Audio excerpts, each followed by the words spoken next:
করছেননি, না না না, কোনো কিছুর পরোয়া না, সফল হন। কিভাবে সফল? সফল তো সেদিন যেদিন জাহান্নাম থেকে মুক্তি মিলবে। কোরআনুল কারীমে আল্লাহ বলছেন,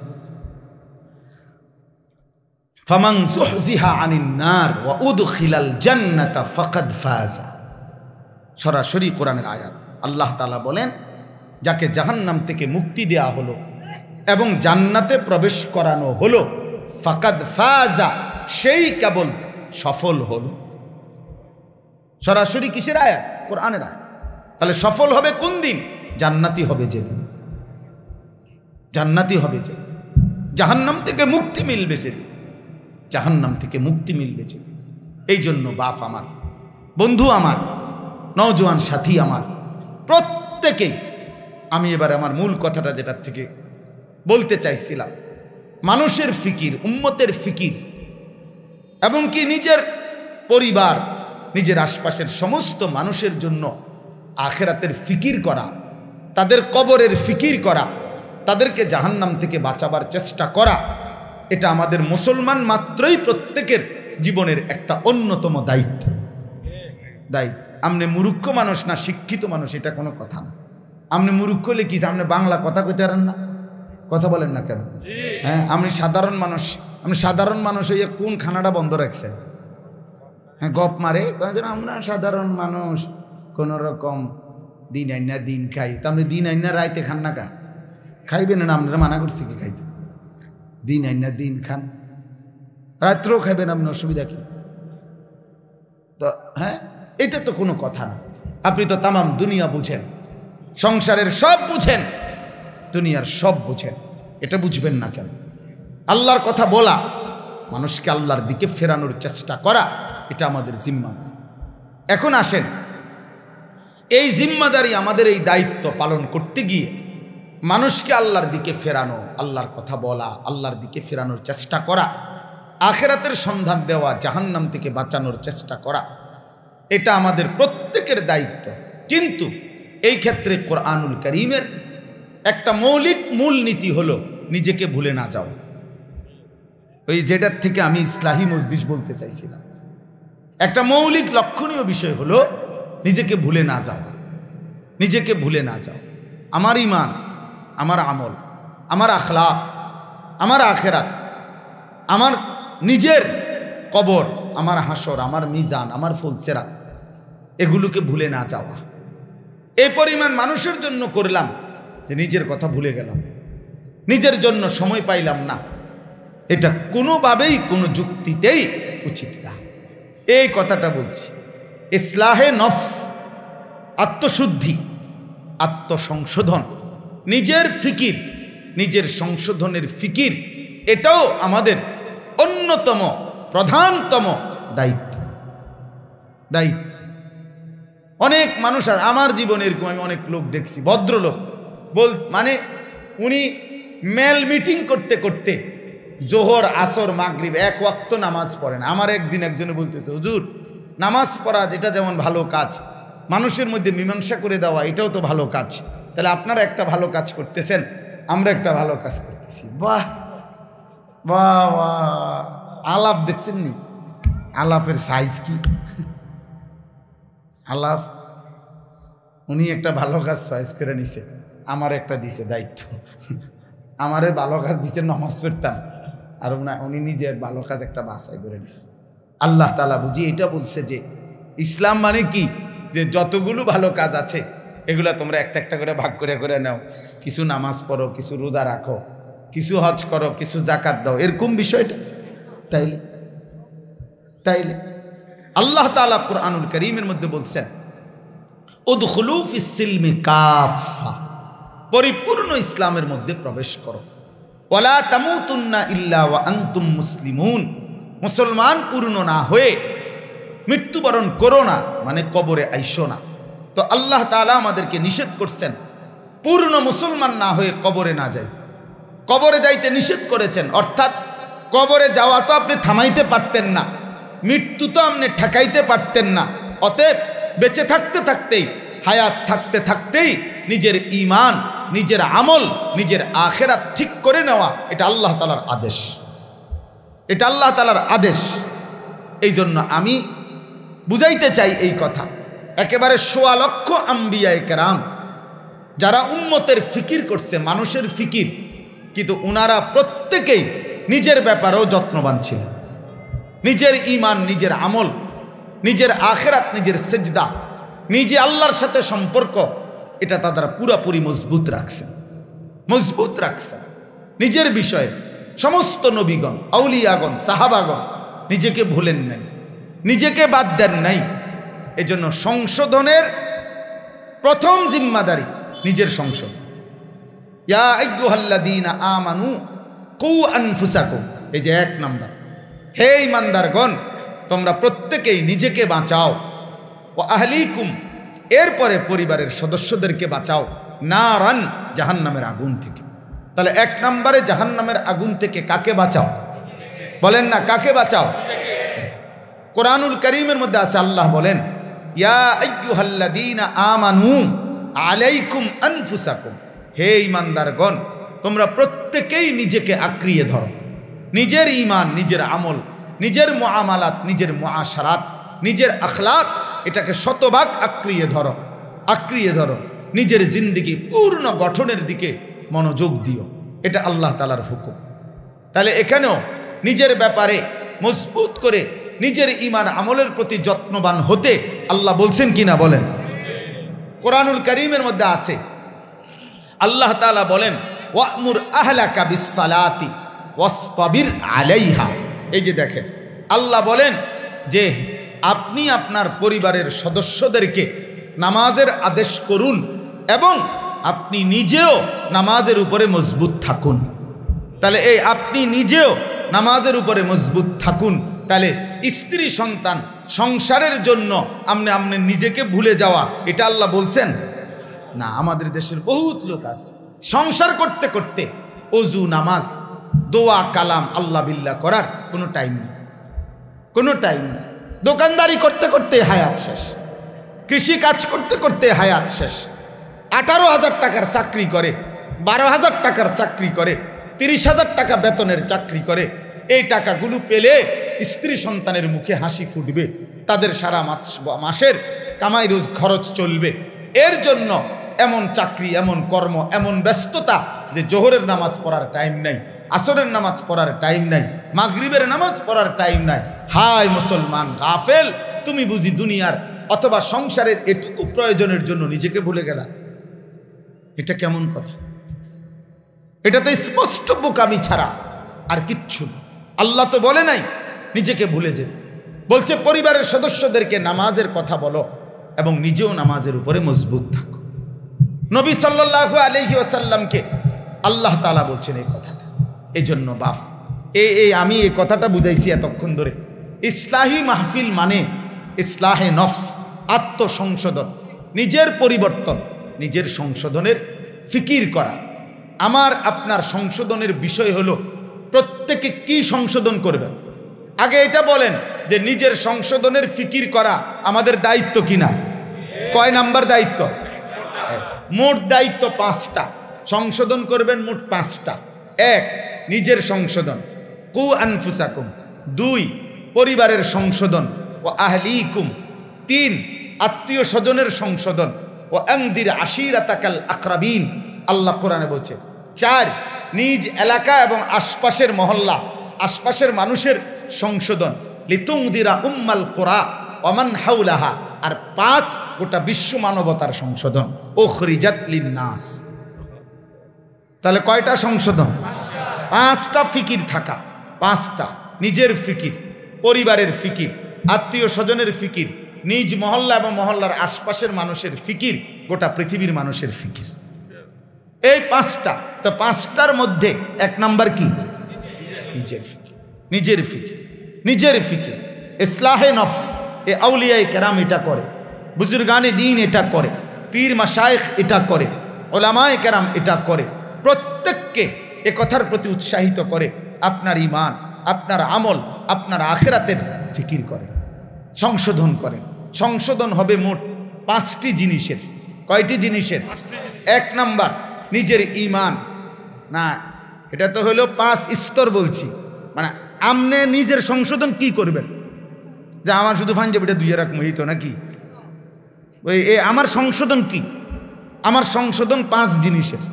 1 নাম্বার, নিজের ঈমান মানে বিশ্বাস যেই বিষয়গুলো সঠিক রাখতে হয়, আকীদা, এটা সংশোধন। এখানে যেন কোনো ভুল না থাকে, কুফর যেন না থাকে, শিরিক যেন না থাকে। আমার ঈমানের সংশোধন, আমার আকীদার সংশোধন, এটা হলো 1 সংশোধন। 2, ইবাদাত মানে আমার উপরে যতগুলো আমল দায়িত্ব আল্লাহর পক্ষ থেকে করণীয় আমল, এই আমলের সংশোধন। আমার নামাজ, আমার রোজা, আমার হজ, আমার যাকাত, আমার জিকির, আমার তেলাওয়াত, আমার দান, আমার সাদাকা, আমার গুনাহ থেকে বাঁচা, সুদ না খাওয়া, চুরি না করা, জিনা না করা, ব্যভিচার না করা, মদ না খাওয়া, জুয়া না খেলা, হ্যাঁ, নাচ গান না দেখা, হারাম থেকে বাঁচা। এই যে এটা হলো কি আমল, এটা হলো কি আমল, এই আমলের সংশোধন। 3 নাম্বার হলো মুআমালাত। আমি জীবন চলতে গেলে আমরা প্রত্যেকেই লেনদেন করি, জায়গা জমি, তারপরে ব্যবসা, ক্ষেত ফসল ইত্যাদি ইত্যাদি। প্রতিনিয়তই আমরা মানুষের সাথে কি করি? বহুমুখী লেনদেন করি। লেনদেন না করলে আমাদের জীবন চলবে না। মানুষ সমাজবদ্ধ জীব, মানুষ একাকী তার সব প্রয়োজন পূরণ করতে পারে না। আমি আপনাকে একটা দেব, আপনি আমার একটা দিবেন।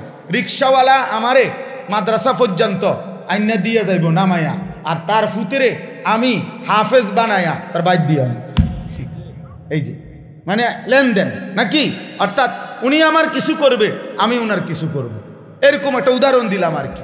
তাহলে এই লেনদেন মানুষের সাথে পারস্পরিক যত লেনদেন আছে, বাজার, ব্যবসা, জমি কেনা বেচা, আয় উপার্জনের সমস্ত কিছুর মধ্যে দিন কি বলে, শরীয়ত কি বলে, আল্লাহর হুকুম কি বলে, এটা আমার ঠিক করা, সংশোধন করা, এটা আমার ইসলাহ, এটা আমার দায়িত্ব, এটা আমার জিম্মাদার। আমরা কিছু মানুষ তো আছি যারা নামাজ পড়ে, তাসবিহ পড়ে, কিছু আল্লাহ বিল্লাহ করে, 10,000 5,000 2,000 টাকা দান সদকা করে, কিন্তু নিজের উপার্জনটা হালাল হচ্ছে কিনা এটা নিয়ে পরোয়া করে না। ব্যবসা করে লক্ষ লক্ষ ব্যবসায়ী, কোনোদিন জিজ্ঞাসাও করে না যে হুজুর আমার এই ব্যবসায়ীটা হালাল না হারাম, এই যে আমার কোম্পানি এই সিস্টেমে এমনি এমনি এটা দেয়, এটা হালাল না হারাম। আমারে লোডা দিলে কয় যে বদনা ফ্রি, হ্যাঁ, হাফ প্যান্ট কিনলে ফুল প্যান্ট ফ্রি, কথা বুঝছেন না কথাটা, বালতি কিনলে জগ ফ্রি, এগুলো আছে না? কত তো আপনি এটা জিজ্ঞাসা করছেন নি কোনো হুজুর রে যে আমি যে এটা নিতেছি এটা হালাল না হারাম? কথা বলেন না কেন? এটা উচিত কিনা জিজ্ঞাসা করা? আপনারা যে কোম্পানি যেভাবে সুযোগ সুবিধা দিতে আছে যে এই টার্গেটটা ফিল আপ করতে পারলে 3 দিনের কক্সবাজার ট্যুর। হ্যাঁ, আমার একজন দোয়া করেছে, হুজুর দোয়া করেন কোম্পানির থেকে কক্সবাজার যায়, তাহলে আমি দোয়া করতাম কক্সবাজার যাতে সহি সালামতে নাচতে পারে, গাইতে পারে, ফালাইতে পারে, তাহলে আমি দোয়া করতাম। কেমন দোয়া চিন্তা করছে? তা আমি বললাম আপনি কার লগে যাইবেন? হ্যাঁ, কয় যে টার্গেট ফিল আপ করছি এই জন্য 3 দিনের কক্সবাজার ট্যুর। তা আমি বললাম আরো বেড়া বেড়ি যাবেনি? কহ হুজুর আরো যাইব। আমি কই তো কার বেড়ার লগে যাইবেন, কার বেটির লগে যাইবেন? আহা মুসলমান, এটা হালাল? তো এটা জিজ্ঞাসা করা দরকার ছিল না? নেপাল ট্যুরে যায়, নেপাল টার্গেট ফিল আপ করছে, নেপাল গেছে। আস্তাগফিরুল্লাহ, আস্তাগফিরুল্লাহ। অথচ এক মুসলমান হিসাবে আমার শায়েখ আল্লামা মুফতি মুশতাকুন নবী সাহেব হুজুর সব সময় বলে যে হে আল্লাহর বান্দা, বাবা হাসরের মাঠ এটা কোনো শ্বশুর বাড়ি না, মামুর বাড়ি না, এটা খামখেয়ালি না। আপনি যেটা এত সহজ মনে করছেন, বিষয়টা এত সহজ না, এত সহজ না। জান্নাত এত মামুলি কোনো জায়গা না যেটা আপনাকে এমনি দিয়ে দিই। হাউজে কাউসার এটা 15 টাকা বোতলের পানি না, আপনার এটা এমনি দিয়ে দিই। আপনি এটা তো তামাশা ভাইবেন না। হাসরের মাঠ ওই মাঠ, আখিরাত কিয়ামতের মাঠ ওই মাঠ। খোদার কসম কোরআনে আছে, 1.25 লক্ষ আম্বিয়ায়ে কেরাম আদম থেকে নবী মুহাম্মদ সাল্লাল্লাহু আলাইহি ওয়াসাল্লাম পর্যন্ত সমস্ত নবী যেই মাঠের ভয়ে কাঁদছেন, চোখের পানি ফেলছেন, সেই মাঠের নাম হাসরের মাঠ। আপনি কি? আমি কি?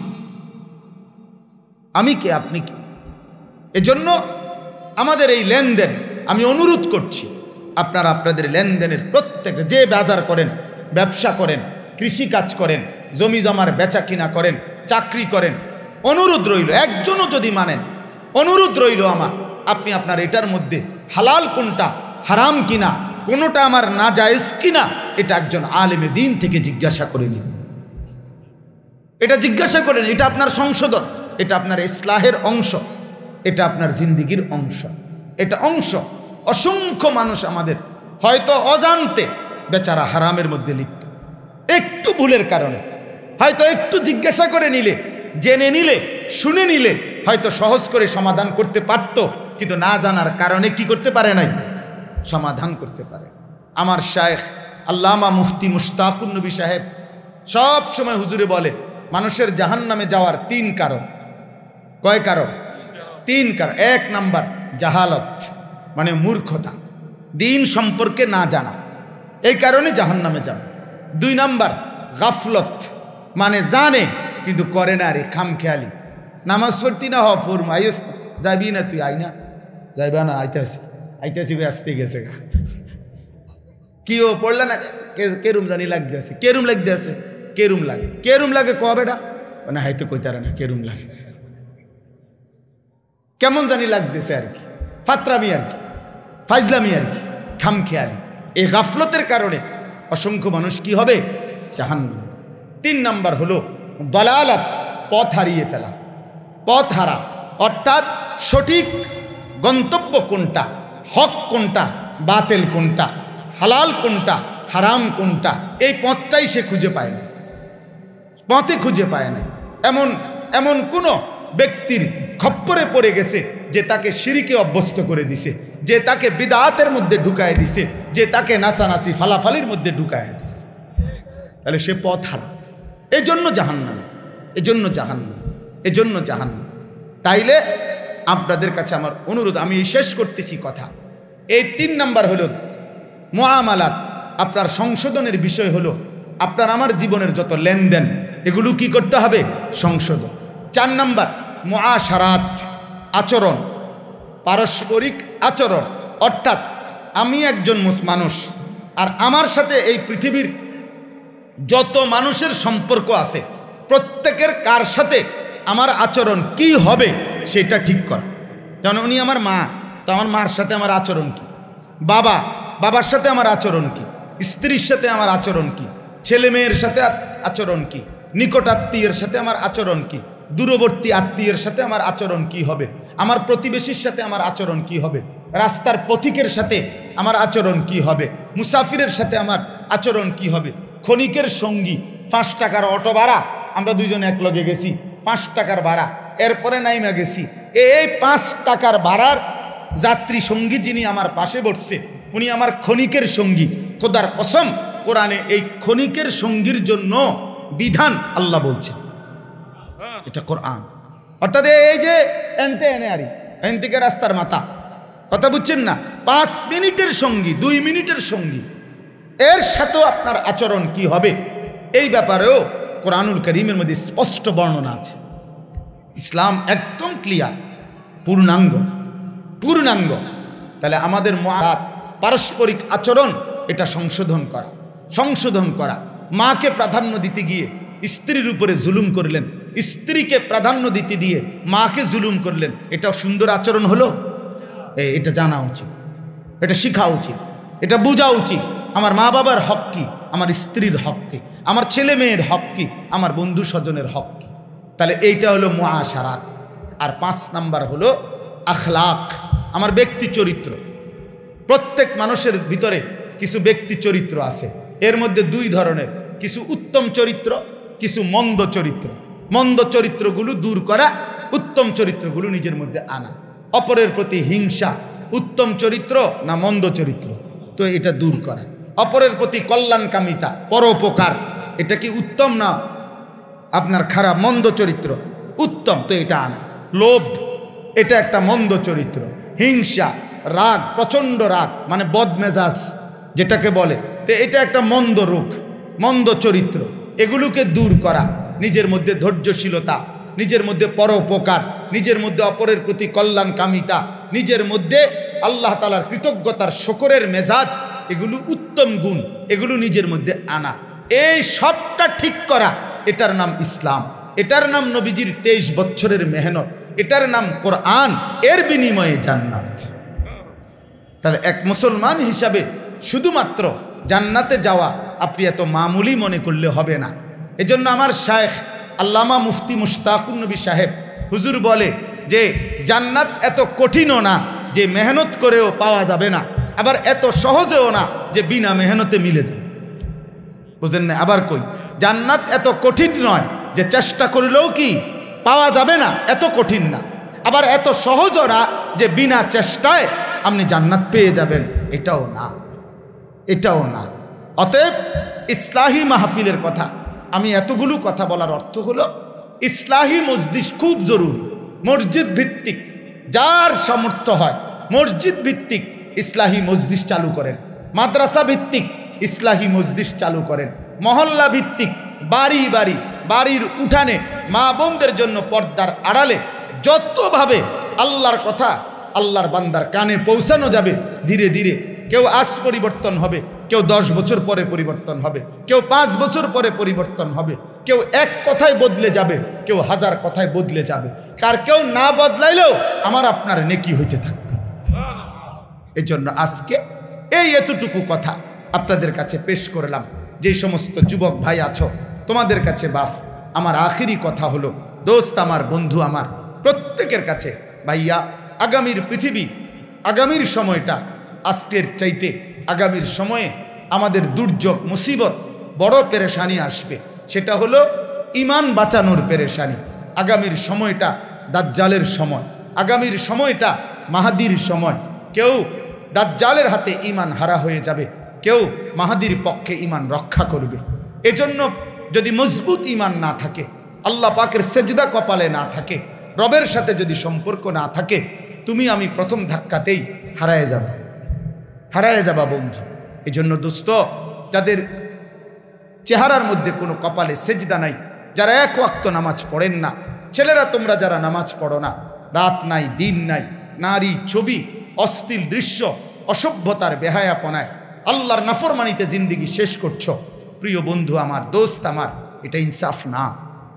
যে মুহূর্তে মুসলমানের রক্তে, ফিলিস্তিনের মজলুমের রক্তে আল্লাহর জমিন ভেসে গেছে, গাজায় এই মুহূর্তে যদি গাজা ফিলিস্তিনে মাটিতে যদি তালাশ করে, তোর পানির চাইতে রক্তই বেশি মিলবে, রক্তই বেশি মিলবে। উহুদের যুদ্ধে নবীর চাচা আমির হামজাকে যেভাবে হত্যা করে টুকরা টুকরা করছে, আমরা সেটা শুনছি।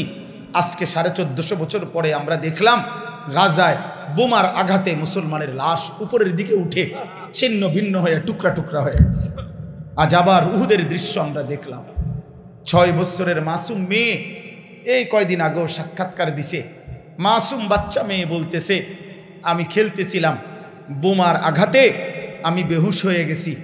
হুঁশ ফিরে আসার পরে 6 বছরের বাচ্চা মেয়ে বলতেছে, আমি দেখি আমার ডান হাতটা আমার সাথে নাই, আমার হাতটা যেন কোথায় উড়ে গেছে, আমি আমার হাত খুঁজে পাচ্ছি। আমার সেদিন মনে পড়ছে যে হ্যাঁ, এই যে দেখেন এই ছোট বাচ্চা, সে পৃথিবীর কিছুই বোঝে না, এখানে এটা মাহফিল না ওয়াজ, তার এই ফিকির নেই, সে তার মতোই হাঁটতেছে, উঠতেছে, বসতেছে, কথা বলতে। তো এমন ফিলিস্তিনের মাসুম, এমন হাজারো লাখো বাচ্চা, তার কোনো মা নাই, তার কোনো বাবা নাই, তার হাত নাই, তার পাও নাই। আরে বাচ্চা তো মায়ের কাছে গিয়ে বলে, মা আমার জুতাটা পাচ্ছি না, মা আমার খেলনা পাচ্ছি না। এটা হইতে পারে, কিন্তু এক বাচ্চা মেয়ে বলতেছে আমার হাতটাই খুঁজে পাচ্ছি না। দোস্ত আমার, বন্ধু আমার, এমন মুসলমানের এমন করুণ পরিণতিতে মুসলমান যখন এভাবে রক্তে গড়াগড়ি খাচ্ছে, এই মুহূর্তেও যারা মোবাইলে নারী ছবি, অশ্লীল দৃশ্য আর চেহারা সুরতে, চুল, লেবাস, পোশাকে তোমরা এখনো যারা ইহুদি আর খ্রিস্টান বেঈমানের মতো সাজা চলাফেরা উঠা বসায় আছো, খোদার কসম এটা ইনসাফ হইতে পারে না। তোর কলিজার ভিতরে কোনো মানবতা নাই, মনুষ্যত্ব নাই, এটা প্রমাণ করে না ফরমান। মনে রাখো, মুসলমানের এত চূড়ান্ত বিপদের মুহূর্তে তোমার চেহারা এমন মানায় না, তোমার মোবাইলের আসক্তি এতটা মানায় না, এটা ইনসাফ না, এটা ইনসাফ হইতে পারে না। উচিত আল্লাহকে সেজদা করা, উচিত আল্লাহর কাছে চোখের পানি ফেলা, উচিত মালিকের কাছে কাঁদা। কারণ আমাদের সমাধান আমেরিকা দিবে না, আমাদের সমাধান জাতিসংঘ থেকে কোনোদিনও হবে না। 1948 সালে ইসরায়েল, এই ইহুদি বেঈমানরা তাদের এই অবৈধ ইসরায়েল রাষ্ট্র দাবি করছে, সেদিন থেকে মুসলমানদের উপরে ফিলিস্তিনে নির্যাতন শুরু করেছে। আজকে 77 বছর, 2025 পর্যন্ত। এই 77 বছরে হাজারো লক্ষবার মিটিং ফিটিং, এই গোল টেবিল বৈঠক, আলোচনা পর্যালোচনা হয়েছে, কিন্তু 77 বছরে কোনো সমাধান হয় নাই। এজন্য তাদের দ্বারা সমাধান হবে না। সমাধান আমাদের শুধুই আল্লাহ। রক্তেই সমাধান, শাহাদাতেই সমাধান, এই খুনে সমাধান, এই রক্তের উপরে একদিন কালেমার পতাকা উড়বে ইনশাআল্লাহ। মনে রাখো বাপ, যদি কোনোদিন শোনো ফিলিস্তিনে আর একজন মুসলমানও বাইচা নাই, একজনও নাই, আল্লাহর কসম তবুও মনে রাখো, এরপরেও ইয়াকিন রাখো, বিজয় মুসলমানের হবে ইনশাআল্লাহ। কেমনে হবে সেটা আল্লাহ দেখাবে ইনশাআল্লাহ, দেখাবে। ইহুদি কোনোদিন এই পৃথিবীতে, এই ইহুদি জাতি, ইসরায়েলের এই কুত্তারা, ইহুদিরা কোনো দিন পৃথিবীর ইতিহাসে জিতে নাই। এটা ইতিহাস, আমরা জানি, এটা ইতিহাসের শিক্ষা এটা, যে ইহুদি জাতি কোনো দিন পৃথিবীতে জিতে নাই। এরা মদিনার মধ্যে 3টা গোত্র ছিল, বনু নজির, বনু কাইনুকা, বনু কুরাইজা, ওরা জিতে নাই। রাসূলুল্লাহ সাল্লাল্লাহু আলাইহি সাল্লাম যুদ্ধের মাধ্যমে তাদেরকে তাড়ায় দিছেন। গিয়া খায়বারে আশ্রয় নিছে, আরবের একটা জায়গা, ওইখানেও তারা টিকে নাই, সেখানেও নবীজি তাড়ায় দিছেন। হযরত ওমর পুরা আরব সীমানা থেকে তাদেরকে বের করে দিছেন। ইউরোপের কোনায় কোনায় এই বেঈমানরা সিফা সাফা গলির মধ্যে ছিল, সেখানেও খ্রিস্টানরা ওদেরকে বিতাড়িত করে দিছে। এরা ফুটবলের মতো, যেই ফুটবলে হাত লাগাইলে রেফারি হুইসেল দেয়, বরং ফুটবলের নিয়ম হইল শুধু লাতি, শুধু লাতি, শুধু লাতি, শুধু লাতি। এই ইহুদি, এই কুত্তাদের কপালেও শুধু লাত্তি ছাড়া আর কিচ্ছু নাই ইনশাআল্লাহ। এজন্য যুবক ভাই আমার, বন্ধু আমার, মনে রাখো, মুসলমান হারবে না, ফিলিস্তিন হারবে না ইনশাআল্লাহ। ফিলিস্তিন জিতবেই জিতবে, সারা পৃথিবীর মুসলমান জিতবে। কিন্তু তুমি কামে লাগো কিনা এটা দেখার বিষয়, তোমারে আল্লাহ নিবে কিনা কোনো কামে এটা দেখার বিষয়। বিজয় মুসলমানের হবে। হ্যাঁ হ্যাঁ, প্রয়োজন পরিমাণ মুজাহিদ এই জমিনে আছে, ছিল, থাকবে ইনশাআল্লাহ। কলিজার খুন দেওয়ার মতো যুবক এখনো লক্ষ লক্ষ আছে, কিন্তু চরিত্রহীন যুবক তুমি টিকবা না। নারীতে আসক্ত যুবক তুমি টিকবা না। মদে আসক্ত যুবক তুমি টিকবা না। নর্তকীতে আসক্ত যুবক তুমি টিকবা না। সেজদাবিহীন যুবক তুমি টিকবা না। মনে রাখো, এই জন্য আমি অনুরোধ করছি, বিজয়